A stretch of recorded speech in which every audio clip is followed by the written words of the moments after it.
My pursuit of my lost youthfulness has become an obsession for me, documented here on the Wise Athletes podcast. And I'm not the only one. Chasing healthspan and lifespan is big business these days, and big science too. My burning question of the day is how to be bold in my efforts without taking foolish chances, how to prioritize my efforts and properly balance risk and reward. Today on episode 115, I discuss these questions and more with Daniel Tawfik and Dr. Cohen of Healthspan, a leader in the emerging longevity medicine field. Daniel is the co-founder of Healthspan and has been up to his eyeballs in the creation of this industry. Dr. Cohen is a medical doctor with a long history in performance and longevity medicine.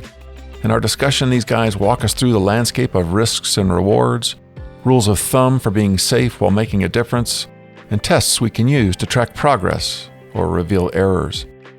They also share a lot about Healthspan is evolving to make longevity medicine more rational and less scary for the non-scientist. Today's episode is especially important for the older athlete who wants more than mere health for athletic performance. If you want to be a strong athlete for a long time, listen in and learn how to be bold yet smart in your own efforts to recapture and retain your youthfulness. All right, let's talk to Daniel and Rick.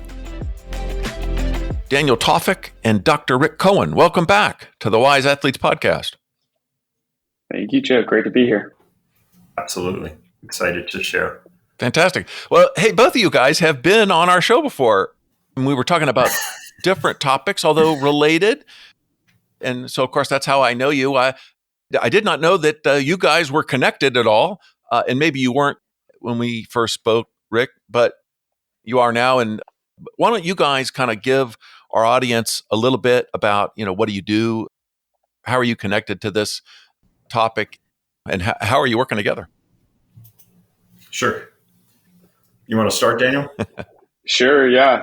So my background, I studied molecular biology at UCLA, and we were studying a compound called metformin in the context of neurodegenerative disorders.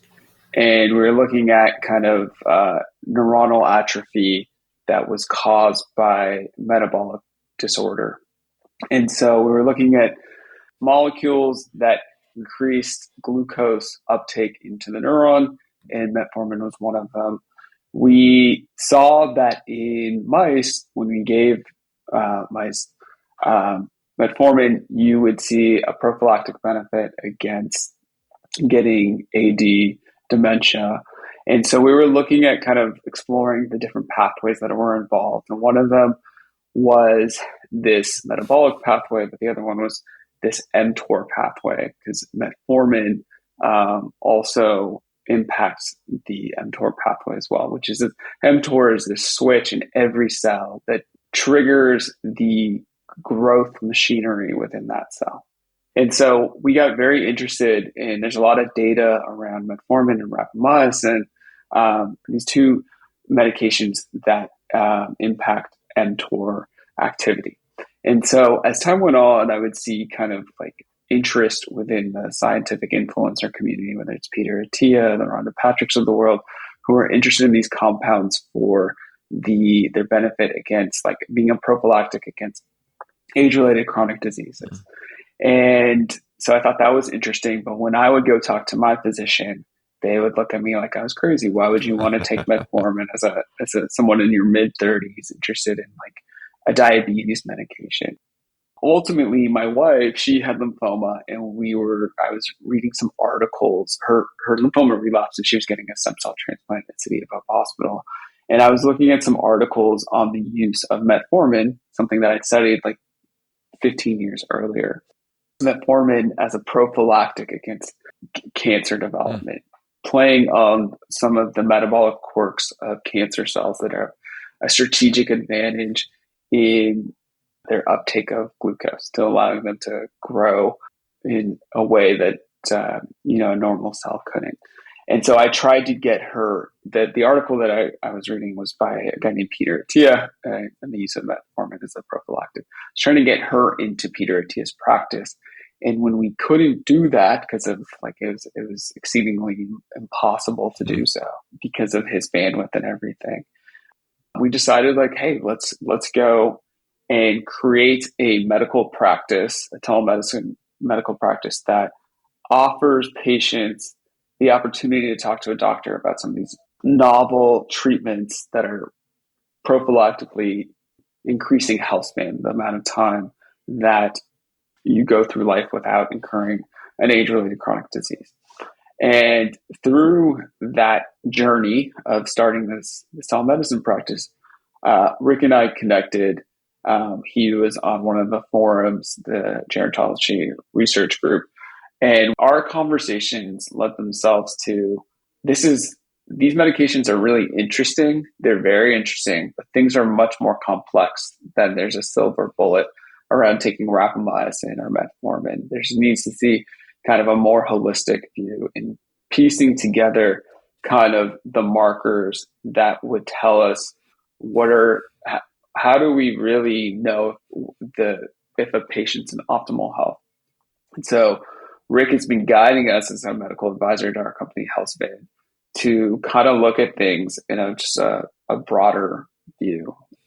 What are the markers that correlate to tell us whether a patient is really like in optimal metabolic health? And so this is we have a really interesting collaborative relationship. I've talked quite a bit. Rick, I cede the floor to you. Absolutely.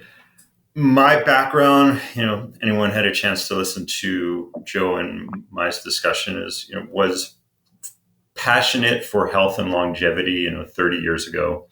And, coming from a biomedical engineer background, so we're actually, was designing in the 80s, glucose monitors, wow. Right? Through plethysmography, right?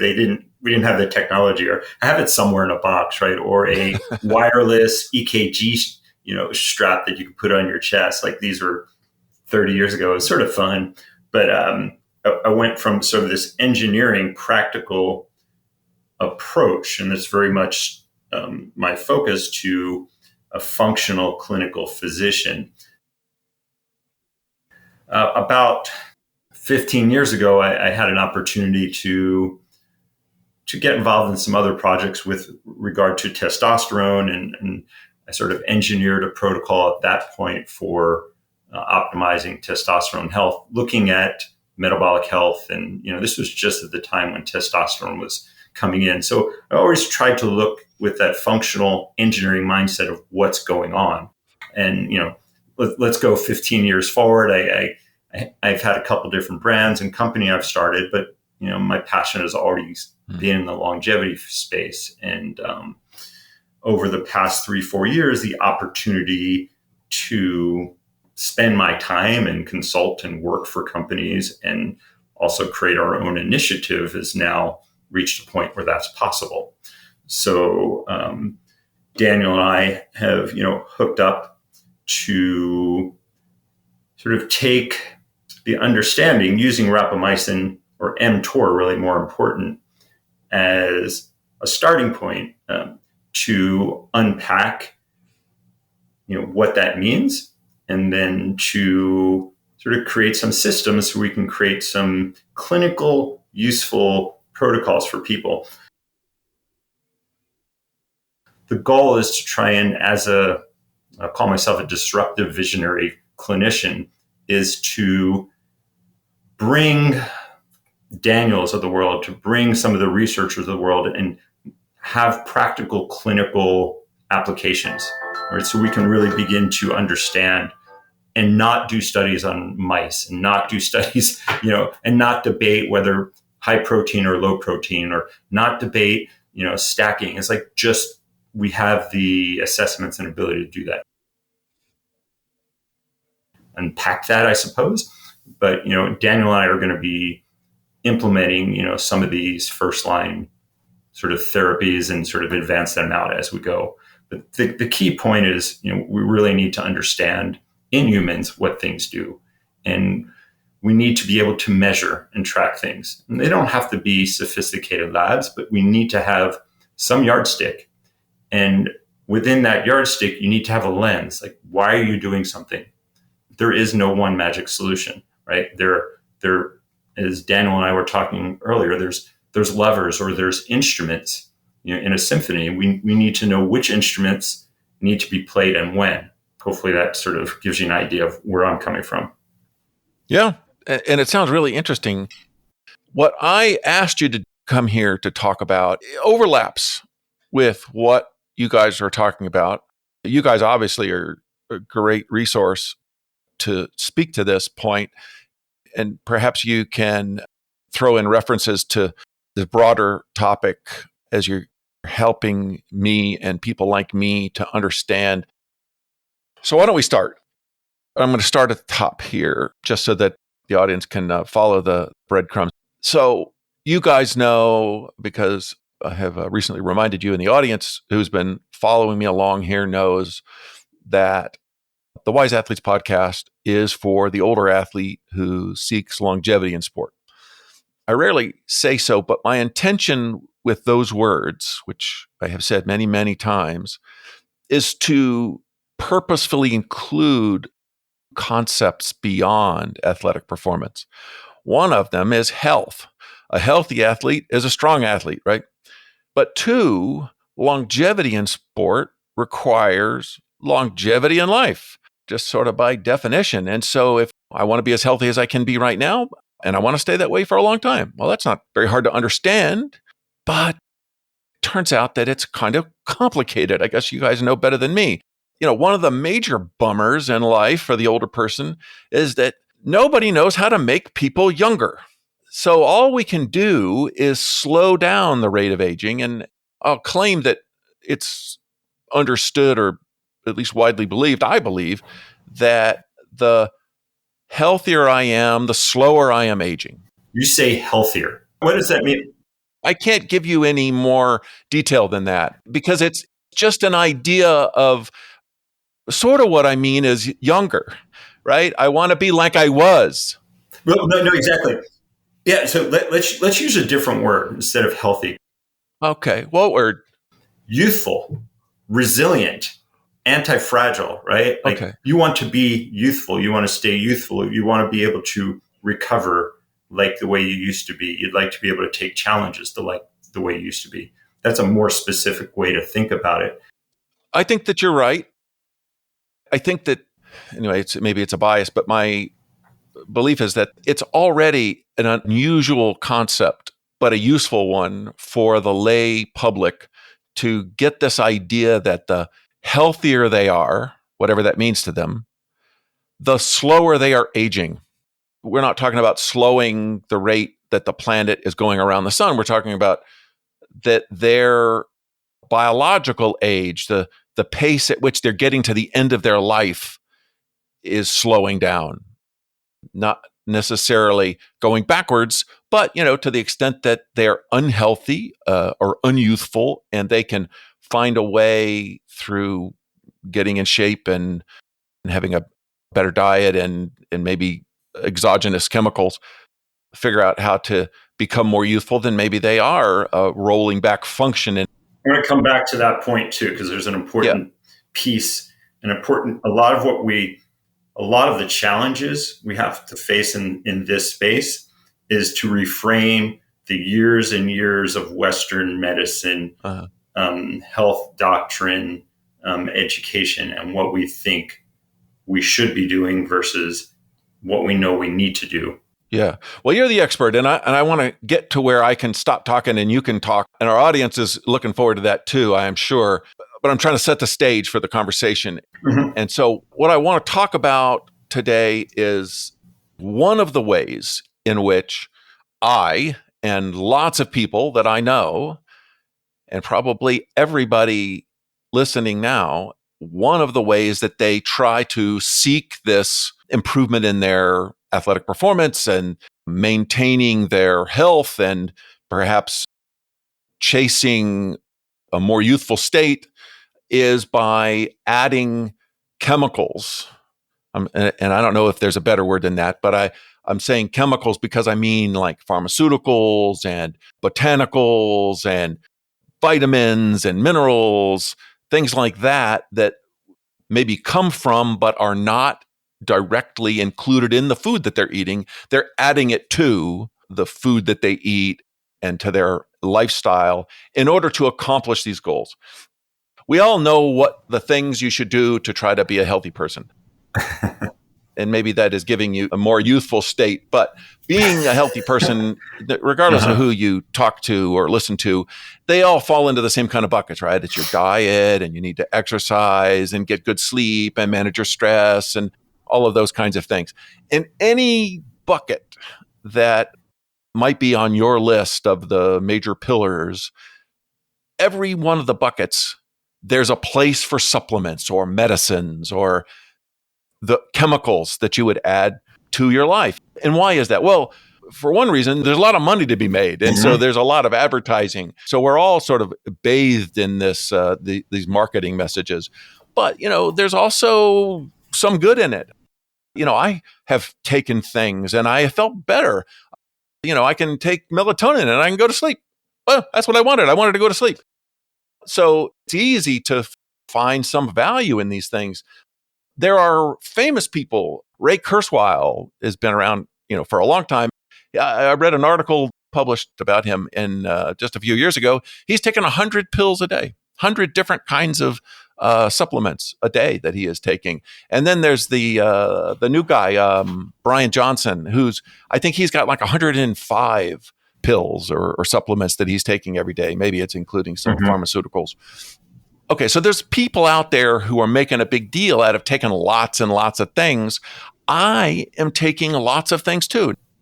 A handful of pharmaceuticals, and I got a big bucket full of supplements that I'm taking, even though I have this worry that I'm taking too many things. And I keep trying to stop, but I can't. I'm addicted to it.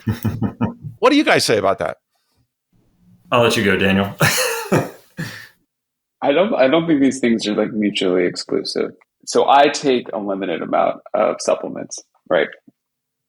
I think understanding the important pathways for longevity, for tissue function, optimizing tissue function for the duration of your life. If you understand where those pathways go awry, why does a tissue deteriorate over time? And understanding like the intersection of some of the things that Rick and I talk about weekly is these metabolic pathways that intersect with cellular growth and dysfunction and the utilization of energy and how they deteriorate over age. There's a place for a molecule, a chemical that you would ingest, right, to play on those, to interact with those pathways. So, for example, I take a limited amount of supplements. One of them is rapamycin.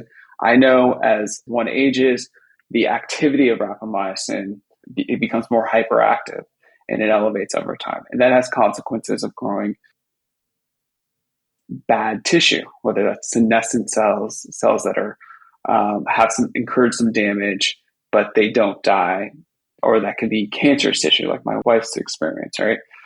So there's that intersection with mTOR, which is this universal switch within a cell to say when a cell grows, if that's overly active, then we're growing some bad tissue, and then you get some deterioration of the tissue over time, even if it's not cancerous. Then there's the kind of stimuli for growth, which from an energetic standpoint, which is your glucose, your amino acids, that also stimulate growth. So if I can understand how what I'm ingesting through my food and how the medications that I'm taking are modulating my body's response to that, well, then I can pull the lever when I need to. But those levers, if they're talking about it from a pharmaceutical perspective, there's also a natural version of it. There's a lifestyle intervention. So this rapamycin mTOR connection is rapamycin binds to this target of rapamycin mTOR to recalibrate its activity, get it back to more like youthful baseline levels, not active all the time, not growing faulty tissue. Well, you can also do that through fasting, right? You can also limit your caloric intake. Caloric intake is like, there's an abundance of data that shows that calorie restriction improves health over time, improves health span. But there's other, when we look at that specifically, we also know that muscle function is really important. So if you're withholding nutrient intake, then you're not building muscle. And we know muscle has, it's a reservoir for glucose. It has a lot of neurotrophic factors that are improving brain health. This is all to say it's very complex. These supplements can be used to kind of modulate these pathways to get back to more optimal levels. And they can also make sure that you're growing tissue at a healthy rate, was particularly the tissue that we really want, which is muscle. They work in conjunction with what you're doing in a lifestyle perspective. I also, and I think Rick would concur with me, is that a lot of the things that people are taking are totally unnecessary because, first of all, a lot of this stuff isn't even getting absorbed, right? We don't even know the bioavailability of a lot of this stuff. And there is that addictive component to it where you're like, I just want more. I want the more that I take, the more output that I'm getting, the more that I'm pushing the levers. But without first understanding what levers you're pulling, if those metabolic levers to kind of recalibrate things back to a normal level, you're running an abundance of experiments at the same time, right? You don't know what's working for you and what's actually having a negative consequence. So this is all to say, I don't have the simplistic answer to it. I think there should be some caution about adding too many things at the same time, because we don't know what you're unable to infer a response from that, for one. And then you don't know how these things are kind of like the symphony of all these longevity pathways are actually how this is affecting the ultimate output of the orchestra, if you will. Rick, does that kind of... Cool. I'm going to take what Daniel said, which was awesome, and now frame it.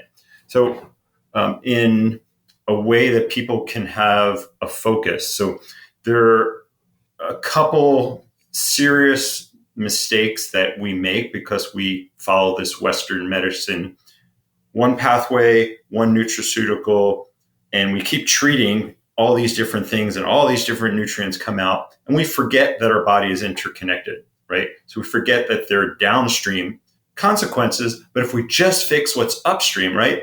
It's like going out and trying to paint every leaf of a tree with a particular different nutrient, insecticide, growth, instead of just feeding the soil. And you know what? The tree will figure out what it needs to do, and all the leaves, or most of the leaves, are going to be healthy, and you treat a few that are problematic.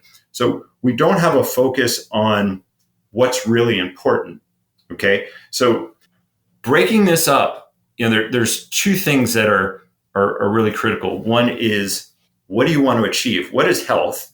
Right. So that was the question that, Joe, you mentioned.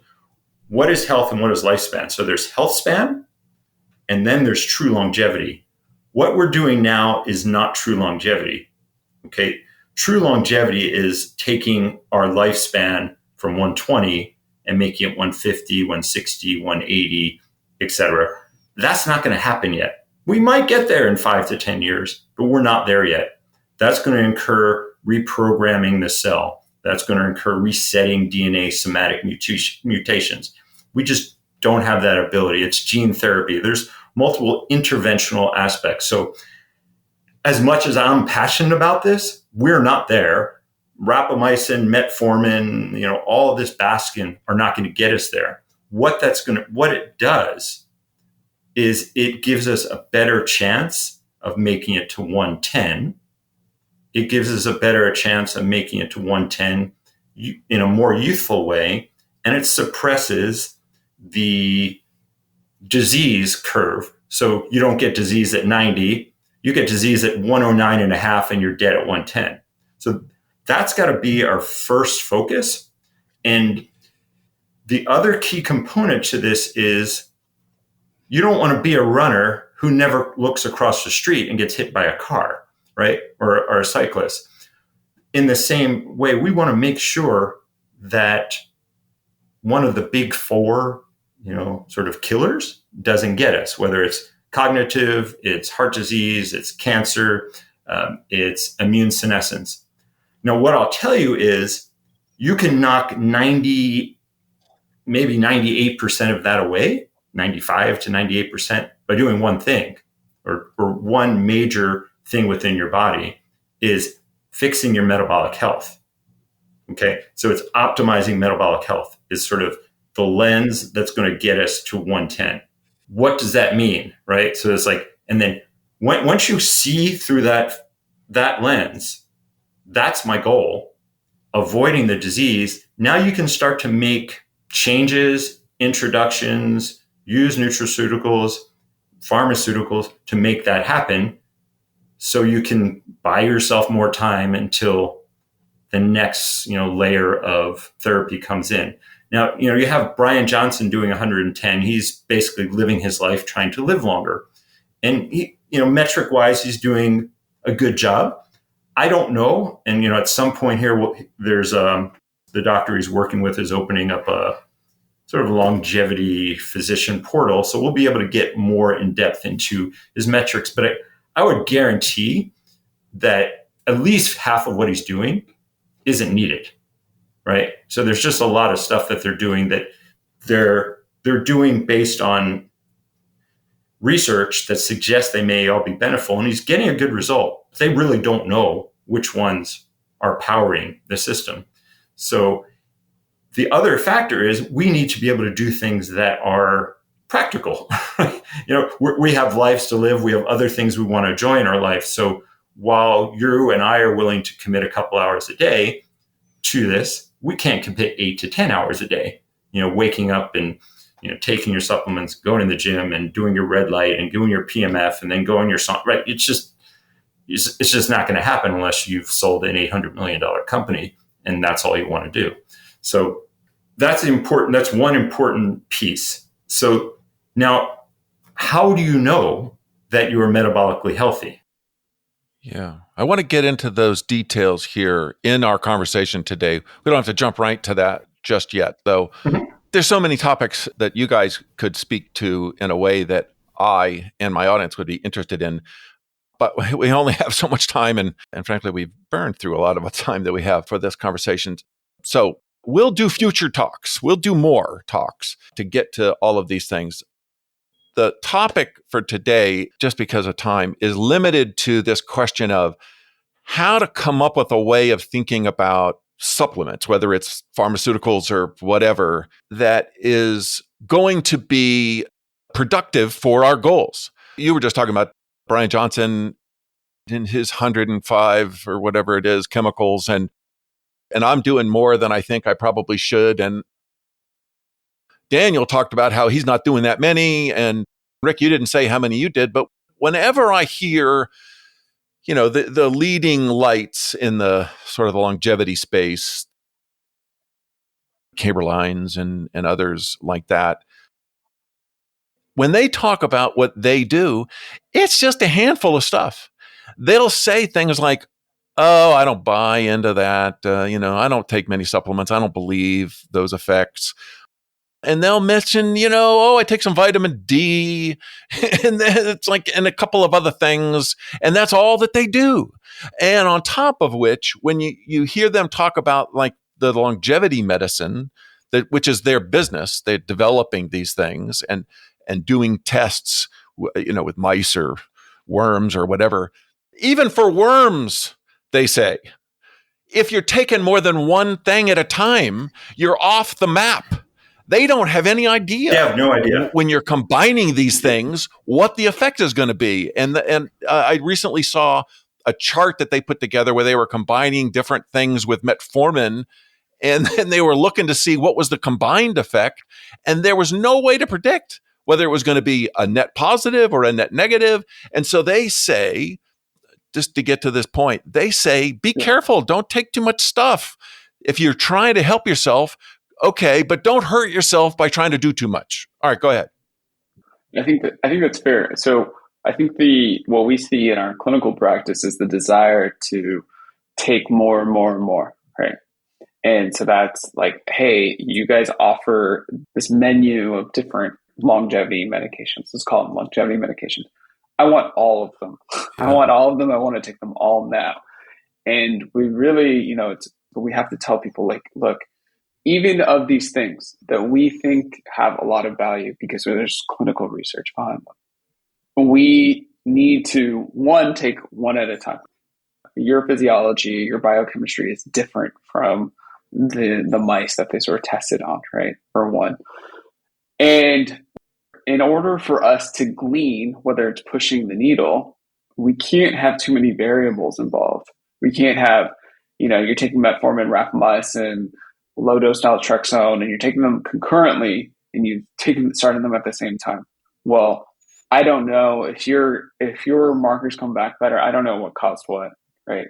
So, an approach to answering this question is, okay, well, you can introduce new compounds to your regimen, but in between doing that, give yourself some time, see if there's any effect, right? Yeah, do a clean experiment so you can tell what did what.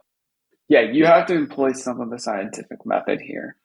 There's another framework of like, Peter Attia talks about this all the time, is risk reward of the medications that I'm taking or of the supplements I'm taking. Is there a huge downside of this? Is the risk like something that outweighs the potential benefit? So if he's taking vitamin D or, whatever, the research on a lot of these compounds, it's relatively safe. So whether or not you want to, we're going to ultimately see that huge of a benefit is kind of secondary to the fact that it's not going to do too much harm to you, right? Like we're in the risk reward calculus here. It's just, we're not going to, it's not doing any harm. You might even feel like the placebo effect is a very powerful thing. My wife is a psychiatrist. She says placebos outperform SSRIs on every occasion. So yeah, if you're taking some of these supplements and it's making you feel better, and then that causes you to go out, and if you're taking creatine and it's like I'm getting pumped faster, it's great, fantastic. How do we attribute what's getting you pumped? Well, that's a secondary question. So if it's not doing harm to you, sure, go ahead and take it. However, we can't really understand what is driving benefit in you. And this is where in humans, it just becomes very messy. So I think a smart approach to this is like taking one supplement at a time, seeing how it pushes the needles in your markers. If it's doing nothing, if it's not hurting you, if you don't have any elevated markers that are suggesting that it's causing harm, then, whether it's causing benefit is unknown, but it's certainly not causing harm. Here's the problem though, too. Is sometimes we think it's not doing harm because we're just not looking in the right place too. So that's another, we if we don't test, but if we don't test enough, if we don't test the right thing, then we may be missing something that we weren't aware of, because we learn new things and it requires enough people, and then we're all individual as well. So that's sort of the challenge. We'll never get it perfect. There's risk in everything. Absolutely. And I guess the other piece here is, what Daniel was saying earlier, these are tools, they're not magic. They're tools to enhance what you can do through lifestyle, through nutrition. And they give you a buffer, or a margin of error, right? So, with regard to mTOR, and that's a big, longer conversation, but, mTOR, turning at mTOR as we get older periodically is very helpful. Can you do that with fasting? Well, yes. And can you do that with anabolic cycling? Well, yes, but it turns out it all depends on what your current state of health is. So if you've been eating poorly your whole life and now mTOR is been turned on for so many years, you've lost that sensitivity. And fasting doesn't work as well because fasting tends to work more through AMPK, which is sort of the yin and the yang of mTOR. So even if you're turning on AMPK, it doesn't seem to give the same strength to turn off mTOR, and that's where rapamycin can fit in. So, but if you're 70, Joe, you've been doing great, and we're healthy, and we're metabolically healthy. We have low inflammation, our mitochondria are strong. You may be able to keep on going. And the challenge not only with taking too many medications is, I fast, I do a 1 meal a day keto, I'm taking rapamycin, I'm taking AMPK, so they never stop, right? So it's like continually pressing that one lever, and we need to be careful. And mTOR is an important lever. It's a lever that's mTOR, AMPK, nutrient sensing is one of the more important levers that we need to focus on. And that's sort of across the board. If we want to reach 110, we need to figure out how to optimize that, because those both deal with autophagy and the ability of the body to clear out junk, and specifically mitophagy, the ability of the body to clear out crap mitochondria. And that's really important, because when your mitochondria get wonky, you get inflammation, you get oxidative stress, and that, as I was saying earlier, is what's driving and making that tree not grow. And if you can fix that, things go a lot better. So within the frame of understanding what to do is, however you get there, is have a big engine that doesn't spew inflammation and oxidative stress. Being able to be metabolically healthy, from ride a bike and recover, having a high anaerobic threshold, having a good resting metabolic rate that uses fats, reducing iron overload. These are some key foundational pieces that I'm pro all these nutrients, but they have to be done within the framework of fixing those other issues. And I hear it all the time. I'm taking 25 different things, but my glucose is way high. It's like we tend to think these are crutches, but you're not going to fix if you don't deal with the fire, right? So you've got to deal with the fire however you do that.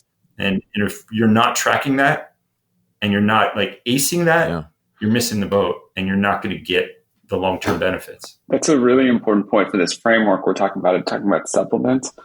A couple of things stand out here. So yes, if there's a fire going on because you're abusing your body, you're just spending money on supplements. There's nothing they're gonna do to kind of placebo, maybe, right? Yeah. There could be some placebo effects, but if the fire is raging, the creatine you're taking, the berberine, there's some effect, but it's not in a way that it's actually surmounting this issue, this raging fire. The other aspect of this is this temptation, because of this addictive quality, this addictive aspect of wanting to ingest more things that are good for you. I'm on that spectrum too, Joe. But I've over the course of understanding things, I kind of have that has been pared back quite a bit for me, where I'm I don't think that all these things are actually going to be pushing the needle as much. But the spectrum of that addictive element of wanting to take in more things to be more and more healthy, there's this, the nuance in a lot of these medications and supplements is actually in the dose, right? Rapamycin, for example, if you take it at a very high dose, it suppresses the immune system. If you take it at a very low dose, it enhances the immune function in a way that is beyond the scope of this call. But if you look at vitamin C, there's the same dynamic. If you take it at a very high dose, it's very oxidative, so it's going to kill a lot of pathogens. And this is maybe perhaps even kind of into anti-cancer benefits. At low doses, it's anti-inflammatory.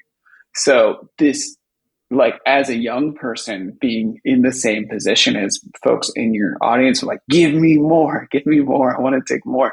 Well, the more you're taking of that, it's actually a lot of these molecules is having the total opposite outcome than what the intended dose is supposed to have.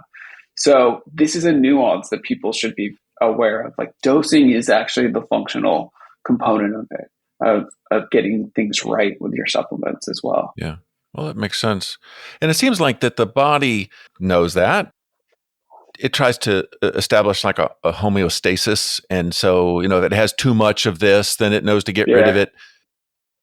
But I think that there's, at least it got the sense that there's like limits to what the body can do, based on evolution. And if we're getting things in doses that you would find in food, well, the body is good at that. The liver's happy to clean out the extra stuff that it shouldn't have, that's out of balance with other things that it has.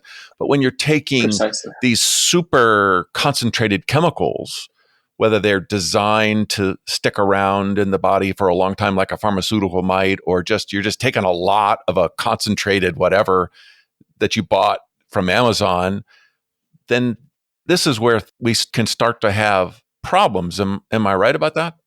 There was a case study recently around this, as probably all of our inboxes were flooded with this taurine stuff, right? So taurine that's the latest, it was this amino acid that extended lifespan. I'm taking 5 grams a day. Mice, right? And well, this is where like the homeostasis aspect comes into things. Like your kidneys have a pretty dialed in way of regulating the amount of taurine concentration you have in your bloodstream. So again, it's like, as much as we would like to push the needle by taking these super human doses of these medications, again, our body has roadblocks of like, you're not going to absorb as much as you think, right? So like, this is with the NAD stuff. Yeah, we know, if people are familiar with the NAD conversation, it's like NAD is this molecule that is needed to maintain optimal mitochondrial health. So so obviously we would want to just take more NAD, right? Yeah, more energy in my body. That's what I want more of it. But it turns out and the more we take, the more we sort of deflect from what's most important. I think it's just easier to take stuff. Yeah, it's easier to take stuff. It's easier to take stuff than to do the work to actually track and figure out if you're making progress. What you said in our last conversation, Rick, a couple of years ago, I just listened to it again. And it really was awesome. It put a point on what I was trying to get at here today. We were talking about low T back in that conversation. And you were like, low T is just a marker of you got some stuff wrong in your body. So taking testosterone, that's not the answer. There you go. You got to fix the stuff that's not right. If you just get some testosterone, then that'll make you feel better for a while. But you still have these other problems that you have not dealt with. So the answer is to fix what is broken, and then the T will take care of itself. Now, I'm not sure if that's 100% right. We've talked about how, mTOR can kind of get broken in a way that fasting isn't going to work for you, once you've been doing it wrong for long enough.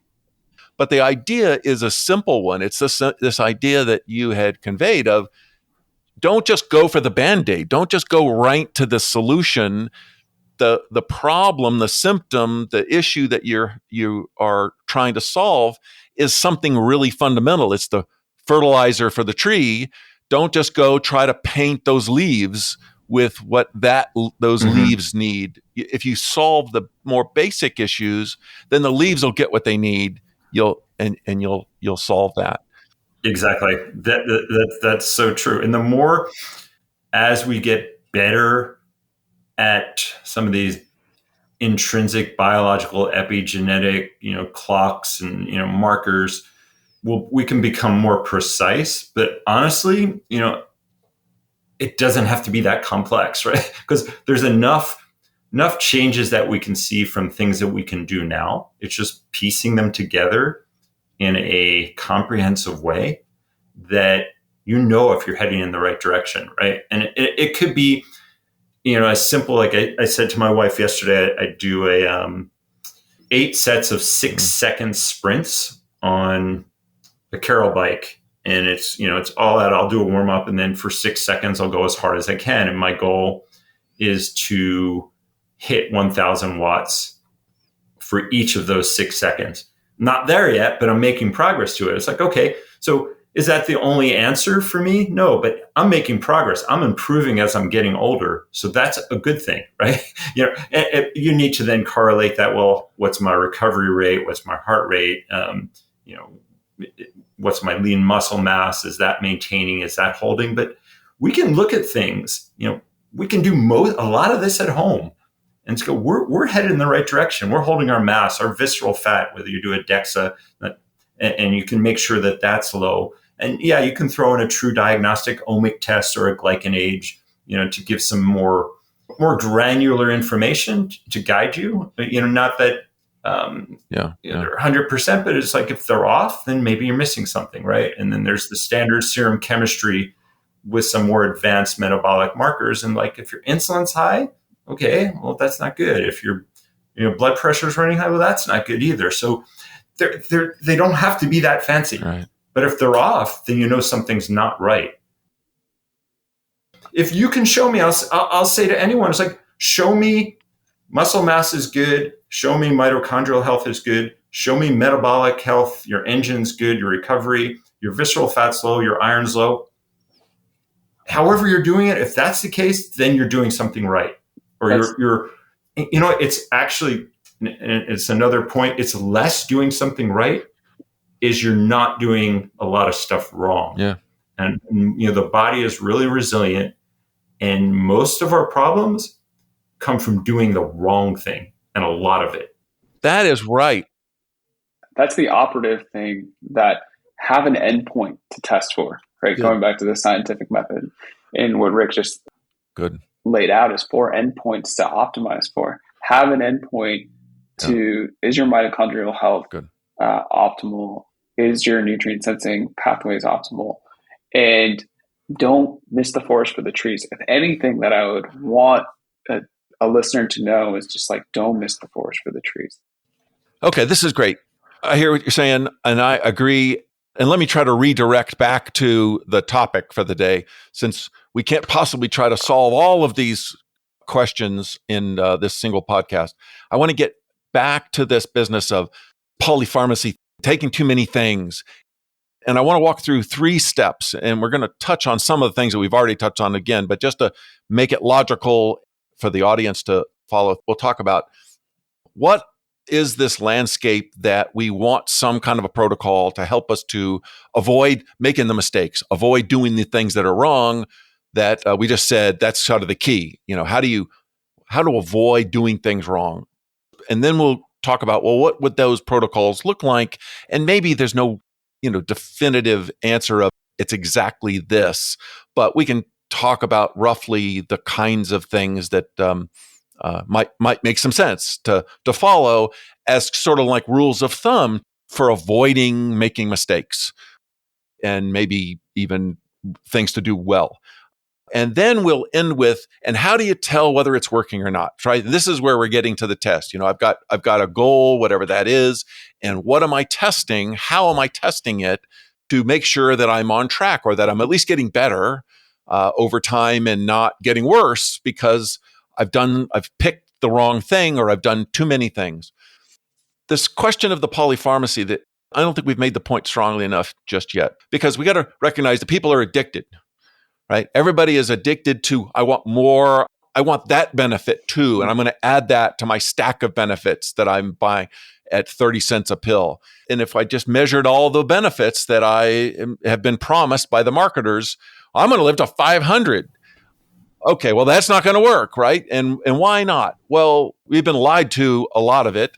You're right. And some of the things that you're taking are helping, and some of them aren't. And how do you pick the good from the bad?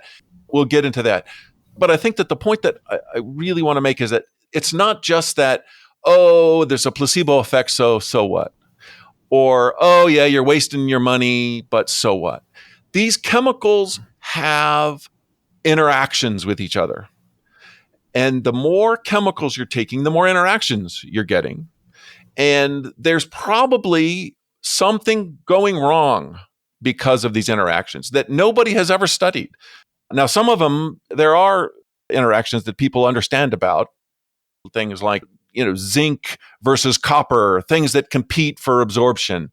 And then there's like metformin depletes you of B12.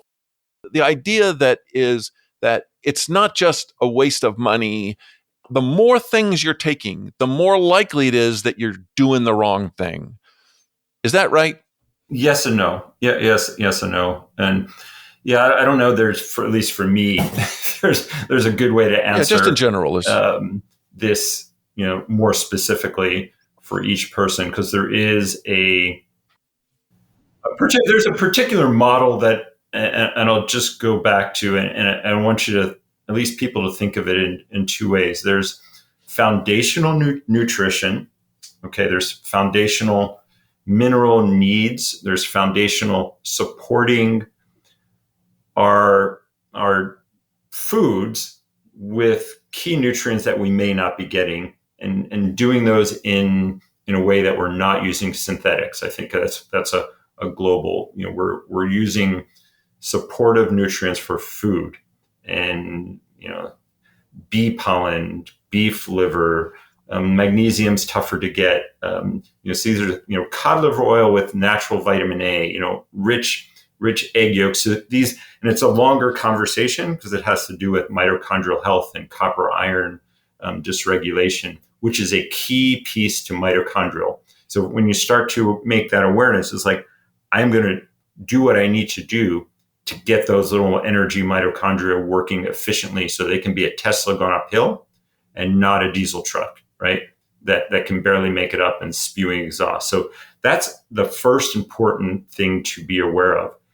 Once you've done that, then you can start to expand out into what other things do I want to do that might, like I said, give me a buffer into optimizing, sort of mTOR. And I would sort of start with that more than anything, is fix mTOR. And however you're going to do that with AMPK or fasting or cycling rapamycin or whatever it is, that is a prime lever, for metabolic and, sort of this hyperfunction theory of hyperfunction concept that occurs with health. And then you can start to sort of say, okay, well, what do I need to do? We sometimes add a carbose to rapamycin, because a carbose, maybe it helps with blood sugar. It could, but maybe a carbose is helping with butyric acid in the gut. And there's a piece to that. So that's pretty inexpensive. You could add that to it and just start to see what differences you notice. The ITP on mice suggests that may be better. And so, okay, so that's an indication why you might use that. Then you can go on and say, all right, what are the next things I want to look for? Like, well, what's my glucose doing? Is it tight enough? How much better can I do with my life? Well, maybe that's where berberine comes in. Or maybe you want to use metformin, but if you're an athlete, you want to be careful because metformin technically poisons the cytochrome 1 in the electron transport chain. So it's going to blunt off, for some people, your top end power. And the reason it does that, by blunting that top end power, you're not spewing as much electrons. So your electron sort of waste or inflammation may be better. So yeah, if that's a piece, or, it may be, that a combination works, but this is where you sort of have to sort of dial things in, and you're not doing it in an emergence way. You're doing this is a process. This is a long game that you're working at. And then you might say, okay, this is for like inflammation. Do I use some botanicals, or, we've done some research on low dose naltrexone, which is an inexpensive way to blunt down inflammation. That could be playing a role as well. So, now you're building things up. Some people use, SGLT2, and that's these are a class of medications that help the kidneys flush out glucose. And, so there's data as well that they may have a powerful effect secondary to the glucose piece. And it's this repurposing of pharmaceuticals, but that's not your first line, right? It's you're adding as you go and sort of slowly beginning to track things. And then when you add something, like Daniel said earlier, you just give it time, right? We don't need to do 10 things at once, and you don't need to throw in, urolithin A and taurine and alpha ketoglutarate. What's their bang, right? and that's another thing. It's like, it's not only the risk benefit, but what's the potential interference into what I'm doing? And I'll just throw that out with alpha ketoglutarate. The company that sort of promoted this initially, who did the study at the Buck Institute, they said it's like, well, you can't take this with other stuff because they specifically learned that a lot of things interfered with it. So, are you then going to affect something else that you're doing? So it's you really want to be careful. So it's like starting foundational, building from there with the key nutrients that are going to help that health span, and then start adding in these other nutraceuticals that could give you a better opportunity to get there, right? To give you more buffer, or be more precise, or target things in a more powerful way that the nutrition can't. And you could do some with, like you mentioned, a lot can be done with like PMEF or near infrared light, or people are using intermittent hypoxic training, to also work the mitochondria. So, but thinking about why you're doing that, and now you start to say, okay, that's something else I might want to consider, if I have the space or the time or the money to add that in, and then say, how am I going to measure that? Well, you can measure that with aerobic threshold. You can measure that with VO2 max. You can measure that with resting metabolic rate. Let me ask you a question about this. I am going to come back. I promise you, I'm going to come back to how can we tell if we're doing it right or not? This testing, this measuring thing, that's really important. You talked about start with the foundational, and I still haven't quite gotten what that means exactly. And so if the point that I'm driving at is not really the main point that you're trying to make, I'm saying, gosh, the more chemicals that I'm taking, the more chance there is of something happening that is not ideal. The solution, I guess, would still be what maybe you're saying is foundational, and that is you should try to get as much of the therapeutic effects as you can from your lifestyle, from the foods that you eat, and you have good sleep, and you're getting enough exercise, and you're getting sunshine, or whatever. Those are giving you this restoration of your youth, as much as you can get from those, so that you don't need chemicals for every benefit that you're trying to get at. And that leaves you then the room to use the chemicals where that's essentially your only option, because you've solved all the other problems, and the problems that are left that you couldn't solve with your lifestyle, now the chemical interventions are not going to be interfered with by any other things that you're taking. And now you can go for those. Is that what you're saying when you say solve the foundational? For where we are now, that's right. In 20 years, we come back and it's like, okay, live. Right. We all know the 20-year-old who eats like, you ride with perhaps, and they eat awful, and they have a donut for breakfast, and they're going to blow you away on the road. Right. So, but they're going to pay for that. But in essence, at some point you do that. I'm not saying we do that, but at some point you just get repaired. You get repaired and regenerated. Not to say you couldn't perform better, but clearly we're not there yet.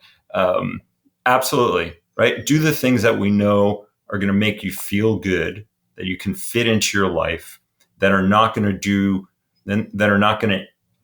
accelerate the process, right? Accelerate this methylating epigenetic aging process. We still have this clock going that we're not dealing with. So no matter, aging is more of an exponential issue. It happens at certain periods of time. So we're still going to deal with that, but at least we're doing our best to keep the dam, from breaking, and that's the goal. And then you add in the pharmaceuticals for additional benefit, additional precision, or to reach things that because we can't get it all right. We all can't be, lab rats testing ourselves, every week or month and so forth. I would say the way that I decide on what supplements I take is where's the most noise at in the discourse around these supplements. Like taurine is a great example of this. It's very ambiguous. Where are the molecules that are very ambiguous if you're actually getting? So if I took NAD through a pill, there's a lot of noise around that it's not going to get absorbed, right? The ITP, where there's the most controversy, maybe stay away from those things because we don't know it definitively whether there's unambiguous. So you're saying when there's a lot of news about something, that's the noise. Yeah, and I would say a lot of in the functional medicine world, I'm not going to name names of it. We all know podcasts where every week you got to try out this new thing. You got to try out this new thing. You got to try out this new thing. And it's almost better to find a guru like a Caberline or whomever or a Tia who approaches things not with everything is optimistic. Let's have some cynicism over what molecules are actually pushing the needle. Like for me, the ITP is the interventional testing program was at least, yes, it's in animal models, but at least it was rigorous enough. They'd done it over, multiple campuses over a decade worth of time that there's enough data that says, hey, this is closer to the unambiguous side. That's probably not the best word, but it's a clearer benefit than, hey, just this new study came out, 10 participants, it had this unambiguous benefit. So just where there's the most noise around something, where there's if it's at a med spa, for example, maybe not being your first line, just figuring out where the research is most clear, the signal is the loudest that this is actually interesting without as much noise. All right, so the error bars are not as wide. Yeah. And so if you're trying to limit how many different things you're taking, you're trying to pick your bets. And the best bets are going to be the ones where there's the most information. You've heard some healthy skepticism, but still, even with that, it seems like this is a good bet, as opposed to it's just the newest thing and lots of arm waving about, how worms did this or flies did that. Precisely. Yeah. Okay. Yeah. If you don't have a way to specifically monitor it, then don't do it, right? If there isn't, I go back to, if you're not addressing the main lever, you're not addressing the soil that's feeding the tree, and you're trying to treat something downstream, and the cost of that, right? And you look at the cost, there's some of these that are coming out $100. Really? Yeah. So what's the cost of that? And can I actually measure that?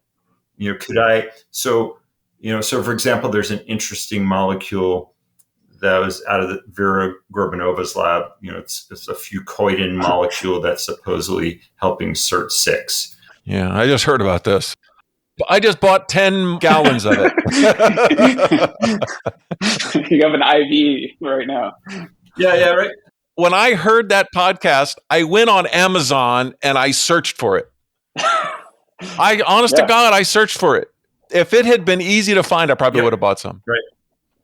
One more question, and then we're going to talk about measurements. These chemicals that we've been trying to keep the number of chemicals down. It's just a sanity check, so we don't end up with 100 things. We're coming up with a number that's small, and we're trying to stay down and maybe always try to reduce.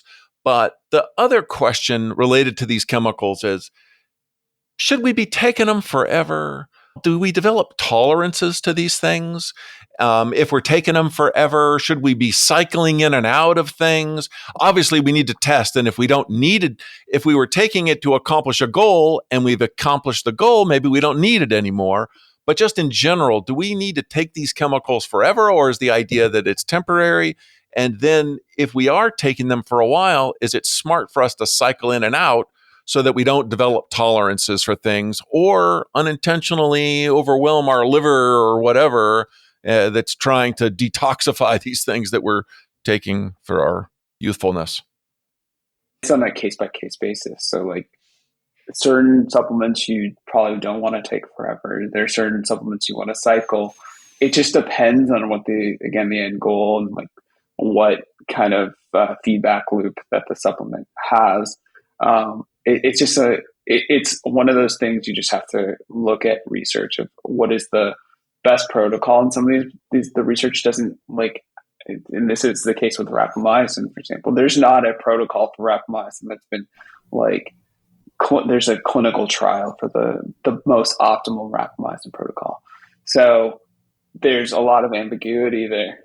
Yeah, this is something we're working on in our company. Yeah, but, we're working on that. Yeah. Go ahead.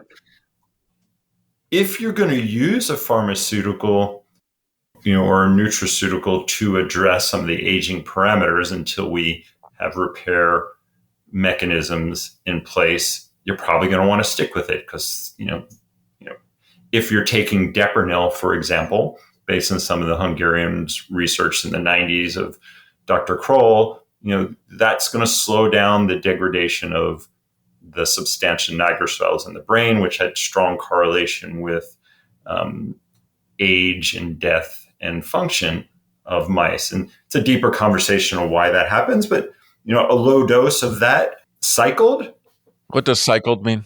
I take 2 milligrams 5 days a week. Couple days off. Okay. So I take a couple days off, right? So rapamycin is a little bit different, but in the same sort of way, there are some studies that say they've seen good effects for just short-term use, like just, breaking it for a little bit, like maybe an intermittent fast, like, some of Victor Longo's work, like fasting every 3 months, they saw significant benefits in metabolic health. Maybe we don't know, but maybe rapamycin, could be just as effective.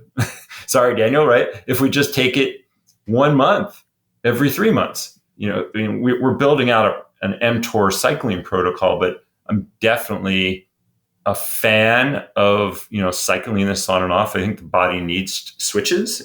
James Clement wrote a book called The Switch on mTOR cycling, where you're pressing mTOR down and then you're coming off of it and then you're doing an anabolic cycle. So your body, in a month of eating more and actually trying to build, and then a couple months of, letting things settle and not over pushing your body and let it be in an autophagy phase. We don't know that ratio, right? And that ratio is probably going to be different for each person depending on their current state of health and, their age. So I suspect the younger you are, the fitter you are, maybe doing it, 6 weeks of rapamycin could be sufficient, and then come off of it and come back on it in 4 months or 6 months.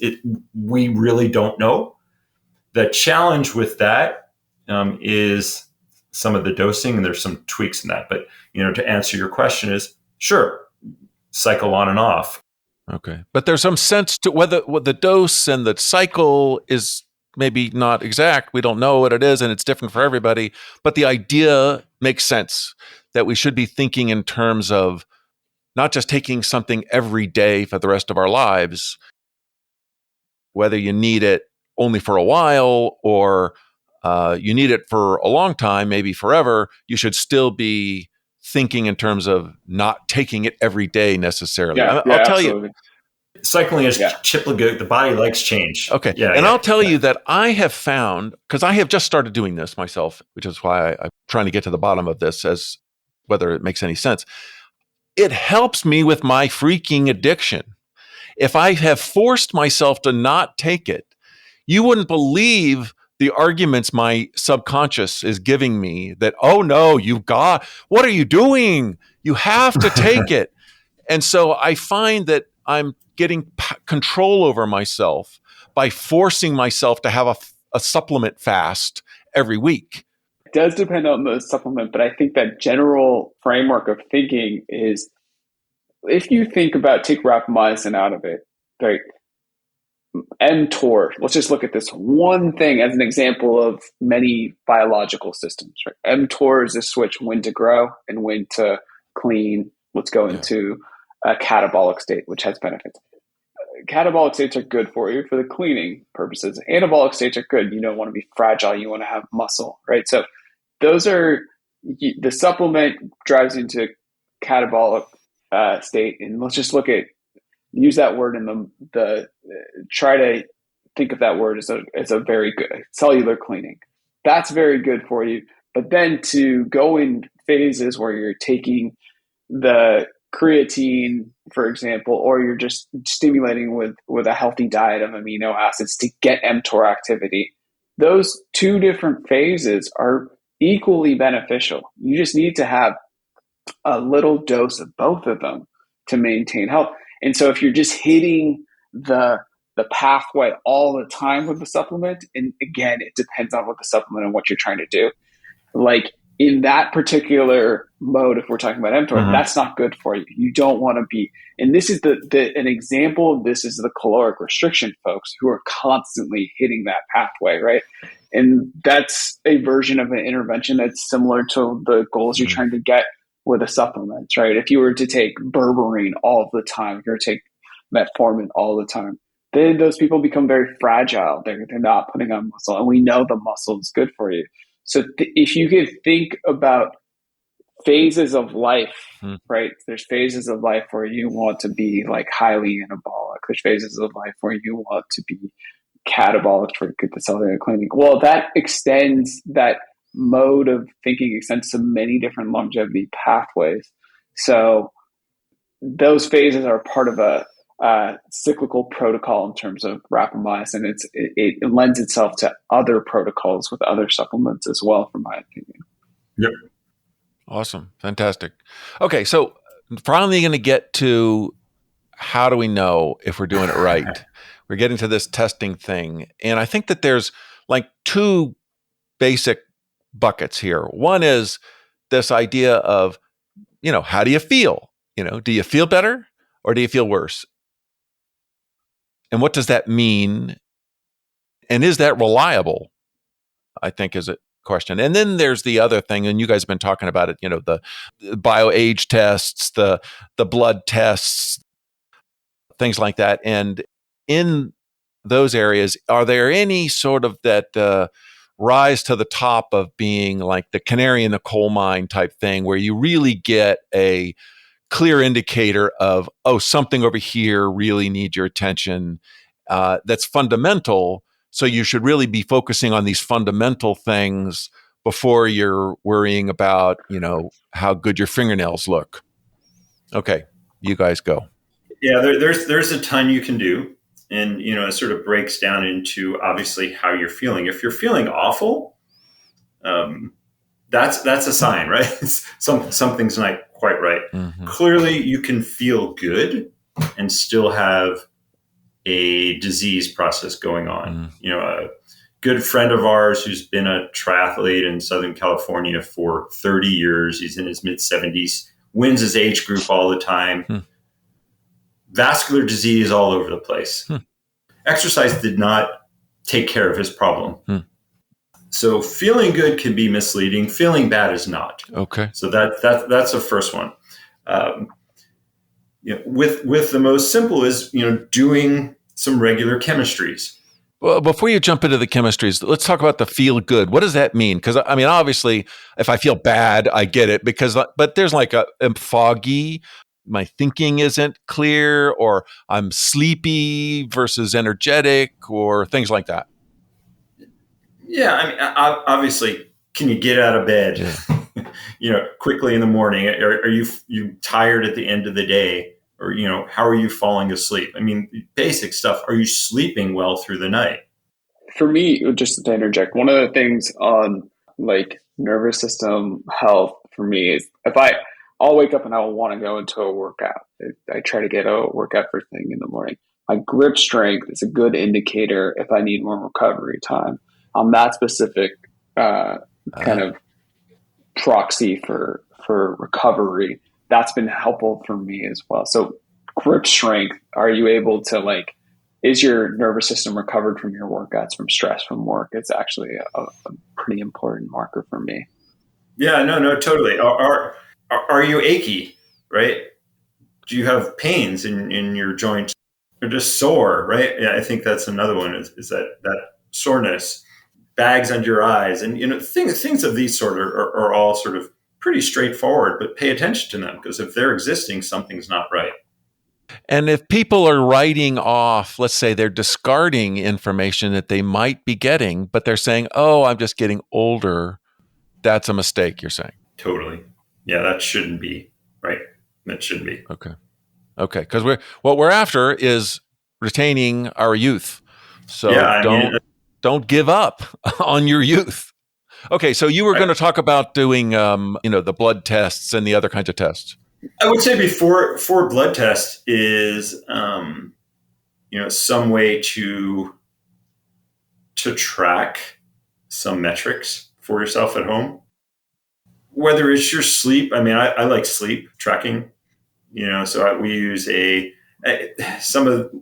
particular device under our bed, and it'll track our heart rate variability during the night. It'll track our resting heart rate, and it gives our total sleep and sleep stages, which I am working on find one that are super reliable. But what we at least find is this is consistent. I don't know how this particular device would supposedly pairs up with the sleep lab, and there's ways to do that. But what I do see is that the reliability of days where I know I didn't sleep well, I'm not getting as much deep sleep.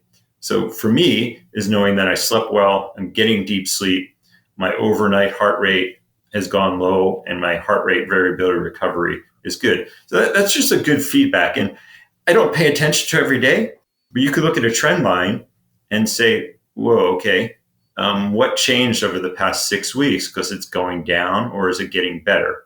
You mean like what medications I started taking? Yeah, what medications, what stressors, did I change my workout? Did I take, so even Rapamycin, I started taking Rapamycin, and my trend line for heart rate variability and resting my heart rate variability went up. My resting heart rate has actually gone up a bit. And I'm not quite clear if that's it or not. I don't take a lot, and I take it every 2 weeks. So I'm going to go in an off month phase, and I'll see if it phases down. It may just be my body adjusting to it, or maybe I took a little bit too much for what I need, because I'm already pretty lean and metabolically healthy. So 4 milligrams even every 2 weeks may be too much for me. I got it. This may be a case of really needing to individualize it. So having that type of data is quite helpful.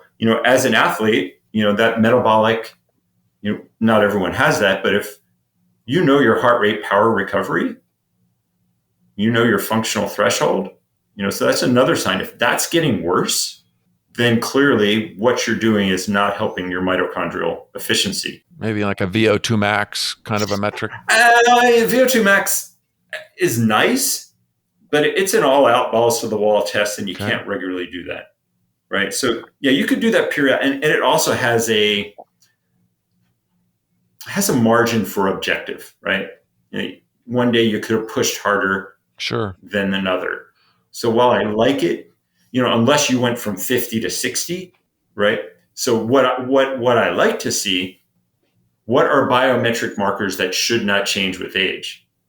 Maximum heart rate normally does not change with age, right? So if you're doing something and now you're able to improve your maximal heart rate, and you're gone out and you're doing a hard effort, and you could only get to 162, now you're getting to 170. Well, okay, something is neurologically mitochondrial working better. So those are sort of little nuances. What's your heart rate recovery? And again, that could be adjusted with training. But if you really haven't changed your training and you just added a nutraceutical or a pharmaceutical and it's gotten better, okay, well that's a good sign, right? So I looked for that, or vice versa.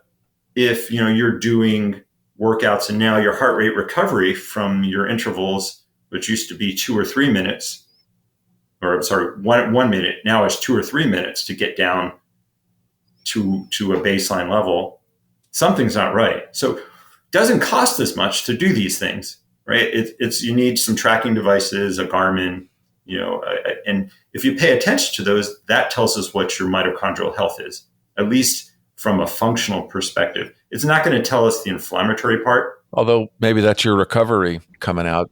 Partly, because I see a lot of people with high-powered engines, and they're recovering, and because they have extra tissue iron, that they're still creating reactive oxygen species and inflammation. So that while their Tesla's up the hill, they still have some exhaust, coming out of their engine. They're sort of more of a hybrid than a pure Tesla. So that you wouldn't know that. So those are some markers that you really need to take a look at through in chemistry. And part of the process of what we're trying to do is to do this in a practical way. We're working with a lab in Germany that can do finger stick blood sticks that will be able to actually look at the electron transport chain, be able to look at mitochondrial. There's something called PG1C alpha, which is sort of a autophagy marker.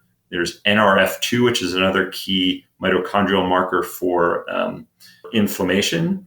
And then they're going to look at some DNA damage that you can see in the mitochondria. So, well, you could just do a resting lactate test. That'll give you some clues. A resting lactate is a simple, absolutely. So when part of the comprehensive serum chemistry panel that we do, there's a resting lactate. There's 5,000 things that people could test. But you don't have to. That's the point. It's you could do, if you're doing some of these functional stuff, you're tracking some biometrics, and then you do a chemistry panel that looks at some of the metabolic inflammatory markers. You don't have to do that all the time. You just do that periodically, find the ones that you're susceptible or out of balance, fix those. And then if you're going to do an intervention, you can track some of the other markers to pay attention to how that's working. Let's get into the specifics just a little bit on these things that you're talking about, the functional, physiological things that you think people should track over time, and they're looking for something moving in the right or the wrong direction when they're trying this one at a time intervention.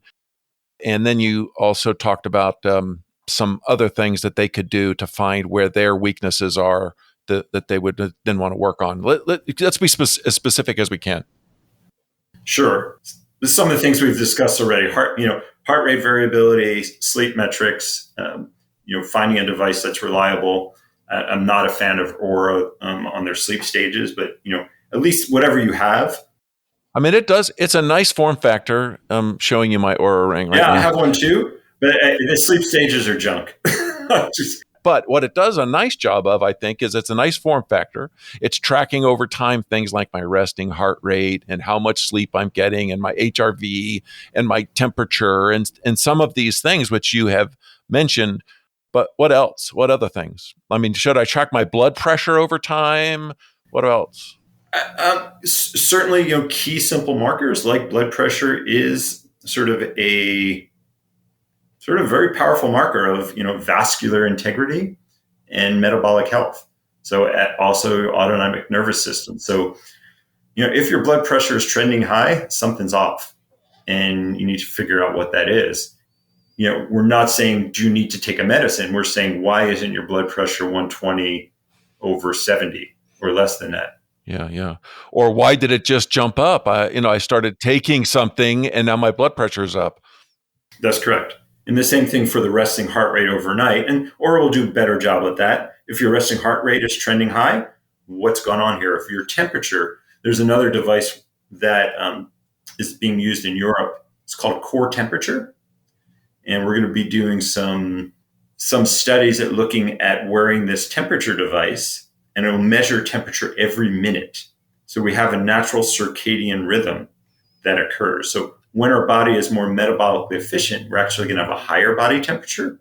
But then when you start to implement fasting or rapamycin, we're going to see actually the core temperature drop back down again. And that's going to give us, that's what we're hoping to see, a way to track sort of the power of that particular intervention. So you'll be able to see those things change over time. So it's really cool. And it's a way to look at things that we would have never been able to track and tease out a signal. It's sort of like a metric on metabolism. Correct. I'm a big fan of doing some metabolic testing. VO2 max is nice, but lactate, resting metabolic rate, and anaerobic threshold. So sort of getting an idea of where you are with regard to, fat metabolism. Yeah. Okay. Inflammation you talked about. Do you mean like a panel or is it just like a CRP kind of a thing?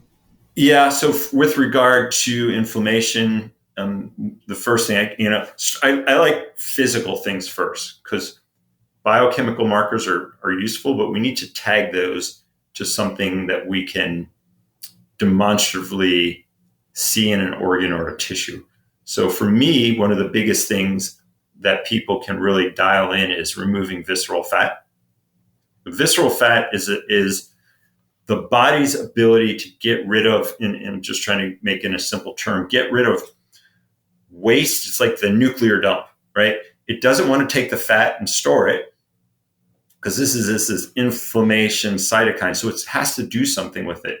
And it's not processing it well in the mitochondria. So it sticks it around the organs because it's not going to use it for energy later. It's just got to get rid of it, like sort of burying nuclear waste somewhere in the Rockies. Well, that visceral fat is extremely inflammatory to the body. And when we are doing the right things, we should have less than a pound of visceral fat within our system. There's a physician who his whole practice is based on getting rid of visceral fat. He does MRIs, they assess the visceral fat, and they use tools to get rid of it. And as the visceral fat goes away, however they're doing it, physiology changes within the body, like incredibly so. So that's a huge marker. So is it like a DEXA scan? I mean, how could I go get my visceral fat checked? Yeah, DEXA scan is going to be MRI is better because when you can actually see, if this is part of the motivation, you can do it with DEXA. But when people see their MRI and see their thigh muscles looking like a filet mignon, so you're basically muscle is now turning into fat. You don't want it marbled, you're saying? It's an alien invasion. If you see these MRIs of fat into your body, it's nasty. So it motivates people as opposed to me telling you have 4 pounds of visceral fat. It just doesn't give the same effect. But when that visceral fat changes and you get rid of it, now you're seeing dramatic shifts in multiple functions in the body. On the flip side of that is skeletal muscle, right? So that's your metabolic sink. So if simple things, if you're holding your metabolic muscle, your skeletal muscle amount, and your strength, then you're doing the right thing. Okay, and so this is measuring some lifestyle interventions, like maybe I'm exercising, but also if I'm holding on to my muscle, maybe that's a good sign, or maybe if I'm losing muscle, that's a sign of some hormonal issue that I'm having. No, yes, but that's the hormonal issue is secondary to something else. Like I said 3 years ago. Like what? What might be going wrong that I need to resolve? Not enough protein, too much visceral fat, not enough sleep recovery, pushing mTOR down too much. And too much stress in my life, maybe. All those things can drive testosterone. It could be a sign of iron overload, which is another big piece as well. So what I'm trying to give people is things that they need to really simple, common sense things that we're aware of that can't be overlooked. Yeah. Let's dive into the iron overload. Tell us how to know if I got iron overload. Everyone has iron overload. So I should donate blood a lot. Yeah, everyone has iron overload. It's unless they've been in a car accident. As a young woman who's been a vegetarian for 15 years and has super heavy period.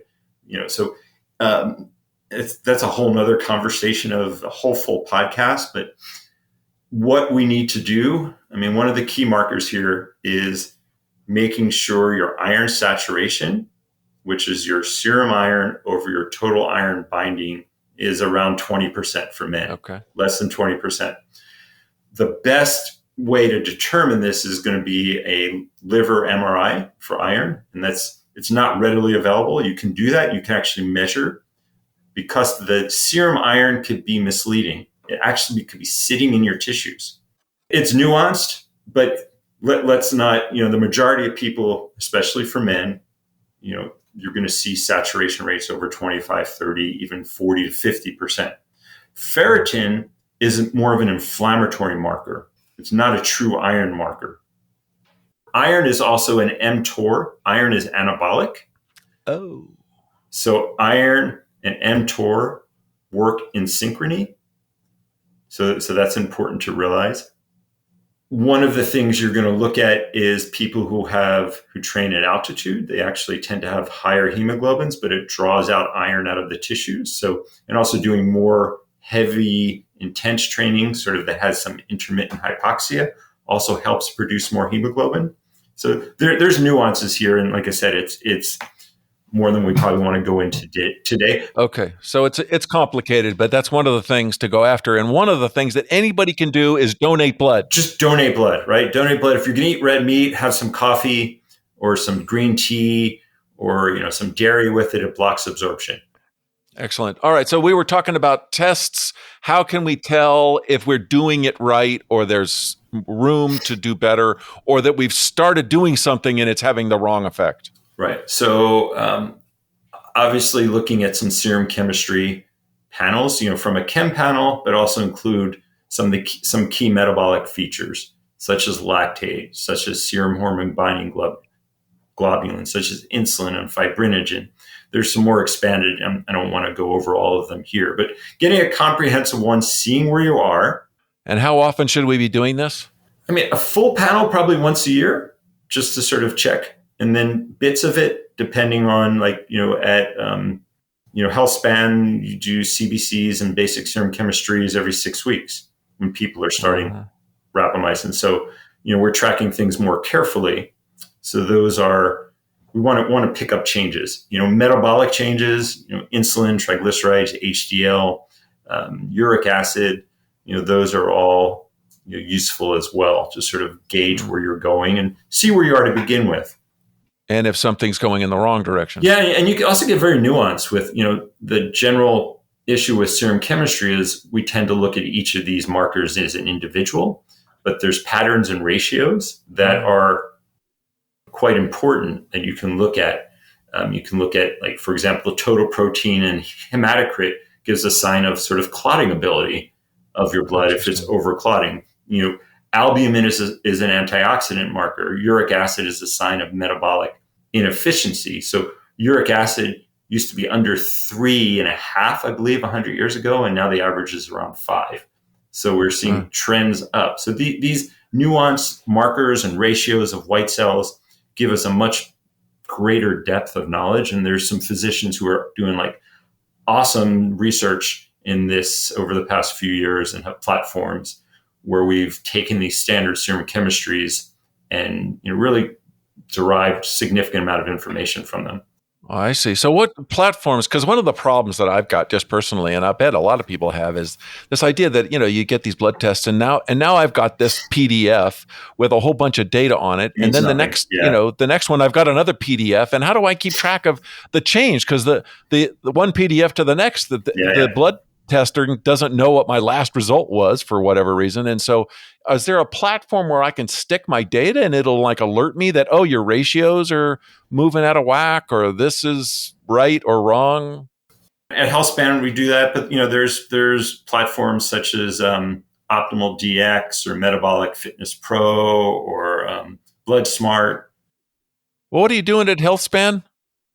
Well, this is what we're working on with Rick right now, is actually providing patients with an interface to track these more interesting markers and correlating the more interesting markers, basically collating them rather, to give you a categorical assessment of the basic pillars of metabolic health, right? So, and tracking it over time. And it's definitely a work in progress, but it's something that it's one, being able to track those markers over time and then getting insights from it. So that you're not given a PDF at the end of this test, that you're given some, frankly, kind of the best advice that a doctor like Dr. Cohen, who's actually helping us with the analysis of these markers are. So you're getting direct kind of analysis from an expert like Dr. Cohen. Yeah, that's important, and then adding in a few more advanced markers. The new omic age through True Diagnostic is sort of a way to evaluate things on a more cellular, biological, epigenetic perspective.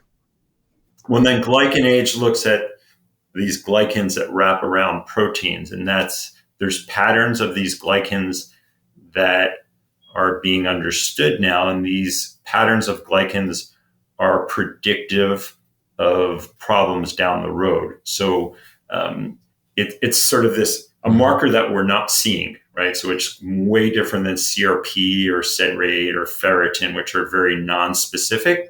So the glycans are much more specific to particular issues, and then we can intervene specifically or make sure that we're knocking glycan age down, because you can see if someone's overtraining, the glycan age will pick that up, right? And you might not see that in other markers. So part of the challenge is having a breadth of markers, because some are going to tell us some things and some are going to tell us others, but you have to weigh that breadth with not being overloaded with data. Right? So, and that's sort of where some of the machine learning is coming in. They're the next sort of wave of testing, which is where we're going to make major changes in sort of metabolic longevity parameters. Is there's a whole field called omics, and it's called metabolomics and transcriptomics and proteomics, and these are proteins, these small proteins that exist in the blood. And we've gotten to the point where we can measure them relatively inexpensively. And there's thousands and thousands of them, but there's signals. And these proteins will change over time. They'll change with at certain points of age. So that's where we're getting to know that there's more of a clock, because there's a shift at 35, there's a shift at 65, there's a shift at 78, plus or minus some years that just naturally occur. So there's this programmed shift in these proteins, but that'll also shift with illness and disease. So we're to the point where they're actually able to analyze not only the shifts, but the patterns, and then relate these patterns back to some of the human-defined aging markers. So now we can not only understand what's going on at a organ level and a chemistry level, but actually a molecular level. And they even take those proteins and match those with your epigenetics. So we're tying everything together across the board. The next step is, and they've started to do this with cancer, and the next is longevity, is they'll be able to take that signal from these omic assessments and then create individualized peptides or individualized polypeptide proteins that you will inject that will signal the body to reset some of these aberrant markers. Yeah, so that's where that's sort of that next wave of the plasmapheresis and how you work that together with polypeptides and how that combines with young blood signaling, how that combines with particular gene therapy and who and what and where, right? And that's where we're starting to get, and do you need to, they're biologically growing mitochondria, right? So you'll be able to sort of refresh some of the mitochondria perhaps. So this is where we're getting into quite interesting space.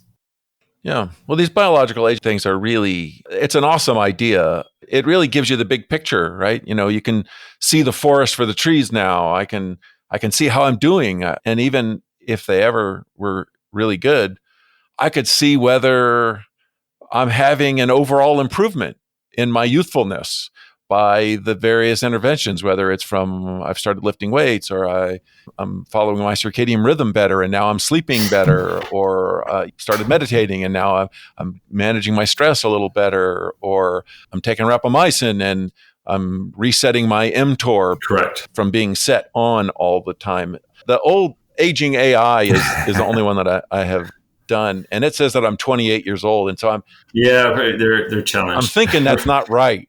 Is that not that accurate? That's too bad though, because I wish it'd be great to be 28 again. But, it's okay. I mean, what that's, without seeing your numbers, at least statistically within the large population, there's clearly a lot of your chemistry parameters are not skewed. Well, I had a grandma who lived to 106. Right. So I got some of those genes, I think. Cool. Well, good. Okay, what else should we talk about here? And is there anything you guys want to share with the audience about what you're working on, where they should look for more information, stuff like that? I think we covered a lot. I'm afraid we did. The challenge is sort of breaking this down and having an action plan. But I think that's the takeaway for me is you need to not just randomly take stuff. You need to have a focus on first the health span. And that's driven by, really focusing on some of the big things that you're doing that are causing harm, because you're not going to overwhelm those. Those are the things that are going to, kick you in the butt. That's your weak link. So that's really critical. And once you've done that, you can start to build up, sort of nutritional support, to begin to address some of these key features like metabolic health, mitochondrial health, and visceral fat muscle. You nail those, if you're lean and you have no visceral fat and you're strong, you have good muscle, and you can go for a bunch of hours, just feeling good with eating a little bit of food, and you're going uphill and you're not breathing, you're probably doing a lot of things correct, and you're better than 99% of the population right there. Then you get more nuanced and starting to, add in, look at serum chemistries and look at glycan age and omics, and, or do a Gallery cancer test, or if there's a family history of heart disease or some concern, or your lipids a little bit higher, even though it's probably not an issue, you could do a coronary calcium score or clearly 3D just to forever forget about it.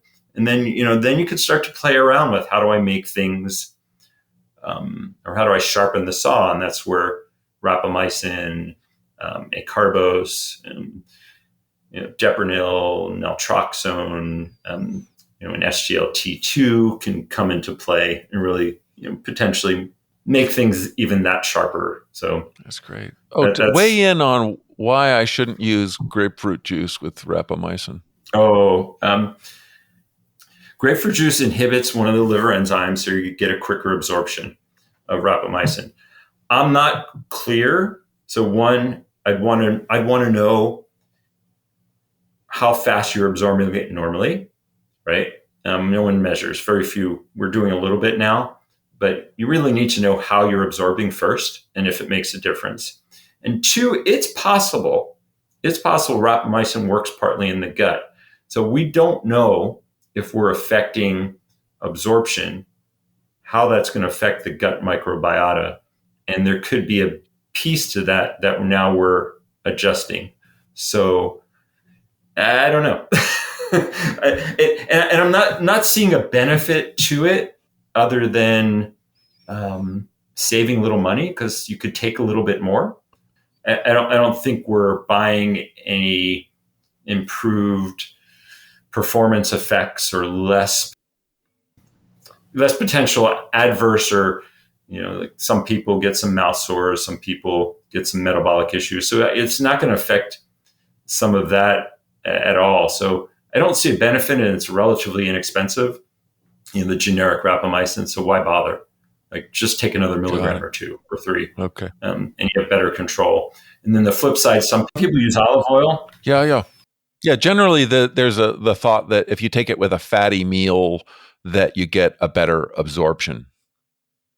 From the data that I saw, it actually slows absorption. You might get a better absorption. And in my bet, I would want a higher peak. So if you're slowing absorption over time, you're blunting the peak. And it may be that higher peak of rapamycin gives you a quicker suppression of mTOR1, which is what you want. Interesting. So the higher peak better than the bigger area under the curve.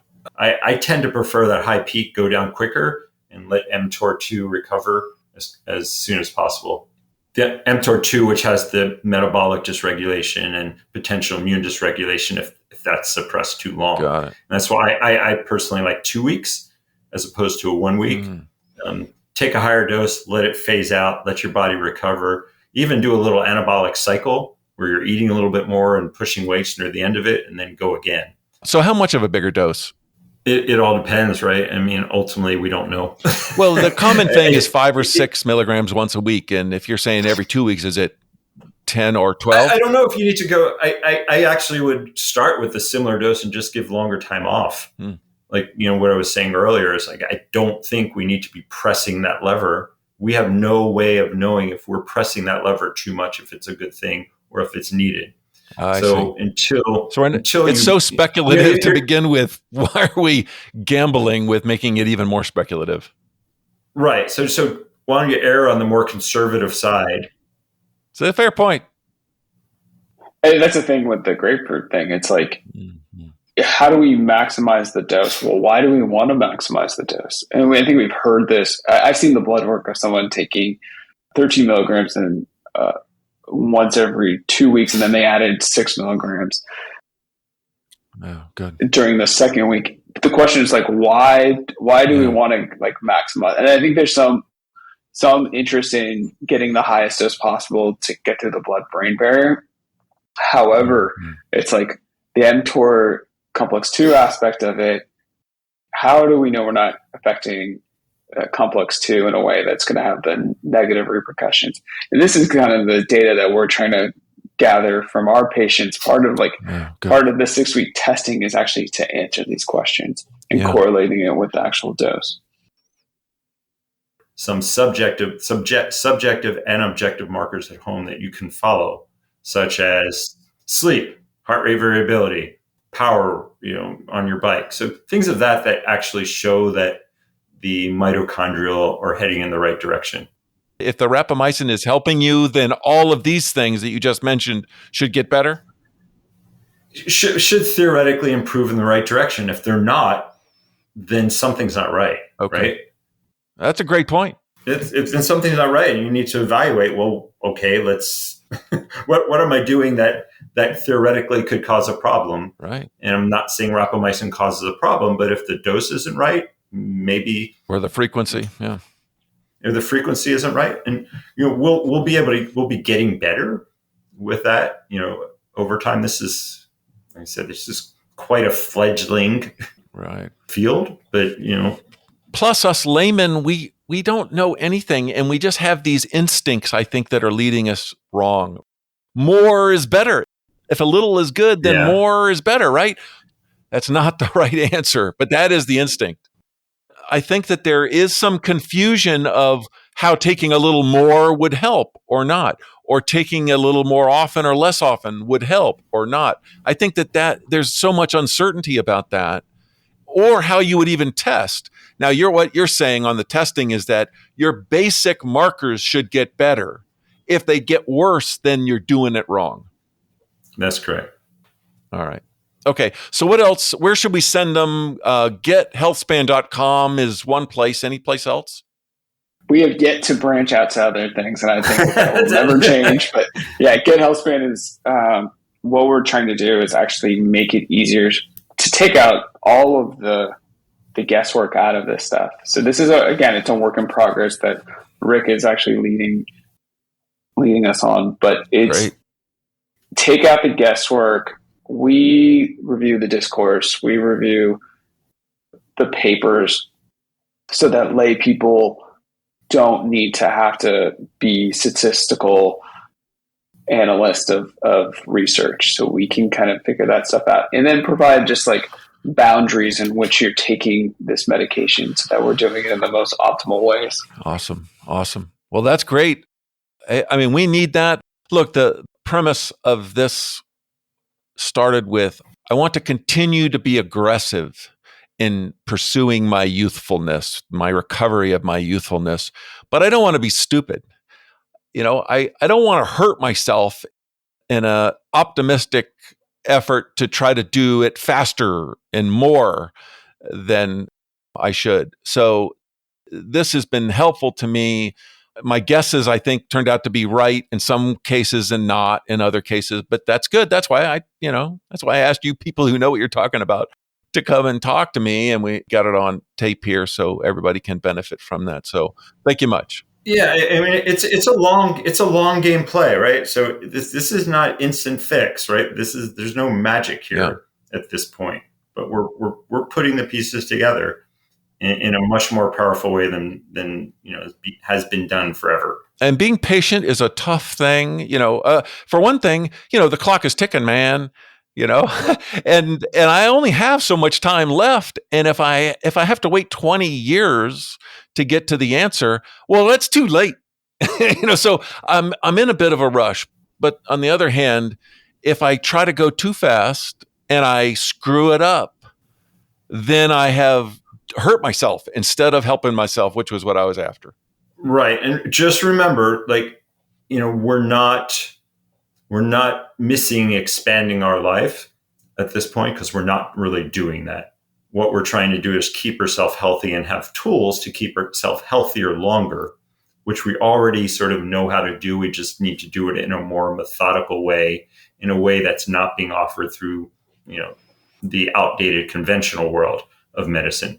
So the other thing is, as long as you stay healthy, that next generation of interventions is going to start to be able to regenerate and reverse things. So our goal is just to stay, where we are as long as we can. And like you said earlier, slow things down in the process and have, don't spend your whole life doing it. Because ultimately, if we can't figure it out, we can't figure it out. But on the other hand, if we figure it out in 5 or 10 years, you're going to still be okay. Good. Just don't get hit by a car while I'm. Don't get hit by a car over the next 20 years. Don't die of a heart attack, right? Don't have a stroke, right? All right. Exactly. Okay. Stay fit and healthy. Yeah, because that's going to be the key. Because ultimately, the Agenauts is going to start with someone who's already in a better place. Because if you don't have to reverse disease, it's a much easier reversal. Because once pathology sets in, the parameters change. Yeah. Okay. All right, gentlemen. Yeah. All right, guys. This has been this has been better by a lot than I had hoped. And thank you again. Follow up with Rick on the copper and iron stuff. It's really fascinating. Yeah. Well, so I guess maybe we need a part 2 here to pick up more of the special sauce that only you guys know. Yeah, it's a paradigm shifting understanding of how we need to support our sort of nutritional health, and how copper and iron are sort of at the dance of it all. Interesting. And one of the key sort of paradigm shift, which most of it people get, there's an understanding that iron is really a problem more and more so. Even David Sinclair came out recently with just the awareness, and so that's coming to light. The copper piece has been missed, and the players that affect copper and iron are, there are a number of them, but vitamin A, natural vitamin A, magnesium, and here's the one that blows people: is excess oral vitamin D is not good. Right? Is not good. The one that we thought was safe and oh my gosh, and everyone jumped on the bandwagon. I was right up there waving the flag but no, sunshine different than the pill. Right. and different forms of it's way more complicated. Okay. Well, we'll have to have another episode and we'll talk about some of these other items. Thank you very much. You guys have a good night. You too. Okay. Thanks, guys. Bye-bye. Thank you so much for listening in to my discussion with Daniel Tawfik and Dr. Rick Cohen about how to be bold but not stupid in the pursuit of athletic longevity.